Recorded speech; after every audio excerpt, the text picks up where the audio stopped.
the inspiration of the Declaration. We need to celebrate the birthday of America. The coming of a new life always excites our interest, although we know, in the case of the individual, that it has been an infinite repetition reaching back beyond our vision. That only makes it the more wonderful. But how our interest and wonder increase when we behold the miracle of the birth of a new nation? It is to pay our tribute of reverence and respect to those who participated in such a mighty event that we annually observe the 4th day of July. It is not so much then for the purpose of undertaking, to proclaim new theories and principles that this annual celebration is maintained, but rather to reaffirm and reestablish those old theories or principles, which time and the unerring logic of events have demonstrated to be sound. Amid all the clash of conflicting interests, amid all the welter of partisan politics, every American can turn for solace and consolation to the Declaration of Independence and the Constitution of the United States, with the assurance and confidence that those two great charters of freedom and justice remain firm and unshaken. Whatever perils appear, whatever dangers threaten, the nation remains secure in the knowledge that the ultimate application of the law of the land will provide an adequate defense and protection. This obedience of the delegates to the wishes of their constituents, which in some cases caused them to modify their previous positions, is a matter of great significance. It reveals an orderly process of government in the first place, but more than that, it demonstrates that the Declaration of Independence was the result of the seasoned and deliberate thought of the dominant portion of the people of the colonies. Governments do not make ideals, but ideals make governments. This is both historically and logically true. Of course, the government can help sustain ideals and can create institutions through which they can be the better observed. But their source, by their very nature, is in the people. The people have to bear their own responsibilities. There's no method by which that burden can be shifted to the government. It is not the enactment, but the observance of laws. That creates the character of a nation. About the Declaration, there is a finality that is exceedingly restful. It is often asserted that the world has made a great deal of progress since 1776, that we've had new thoughts and new experiences which have given us a great advance over the people of that day, and that we may therefore very well discard their conclusions for something more modern. But that reasoning cannot be applied to this great charter. If all men are created equal, that is final. If they are endowed with inalienable rights, that is final.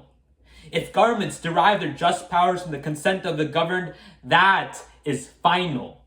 No advance, no progress can be made beyond these propositions. If anyone wishes to deny their truth or their soundness, the only direction in which he can proceed historically is not forward, but backward, toward the time where there is no equality, no rights of the individual, no rule of the people.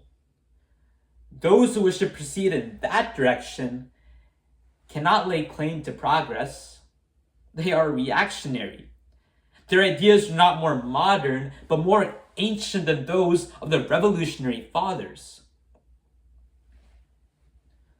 The rights of the individual are held sacred and protected by constitutional guarantees, which even the government itself is bound not to violate. If there is any one thing among us that is established beyond question, it is self-government, the right of the people to rule. If there is any failure in respect to any of these principles, it is because there is a failure on the part of individuals to observe them. We live in an age of science and of abounding accumulation of material things. These did not create our declaration. Our declaration created them. The things of spirit come first. Unless we cling to that, all our material prosperity, overwhelming though it may appear, will turn to a barren scepter in our grasp.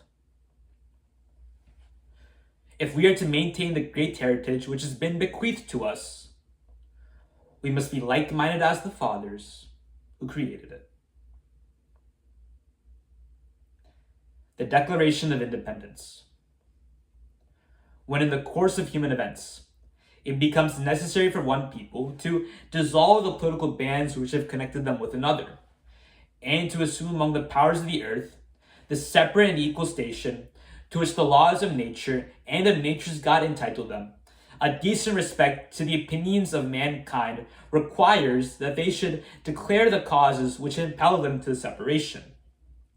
We hold these truths to be self-evident, that all men are created equal, that they are endowed by their Creator with certain unalienable rights, that among these are life, liberty, and the pursuit of happiness, that to secure these rights, governments are instituted among men, deriving their just powers from the consent of the governed, that whenever any form of government becomes destructive of these ends, it is the right of the people to alter or to abolish it, and to institute new government, laying its foundation on such principles and organizing its powers in such form as to them shall seem most likely to effect their safety and happiness.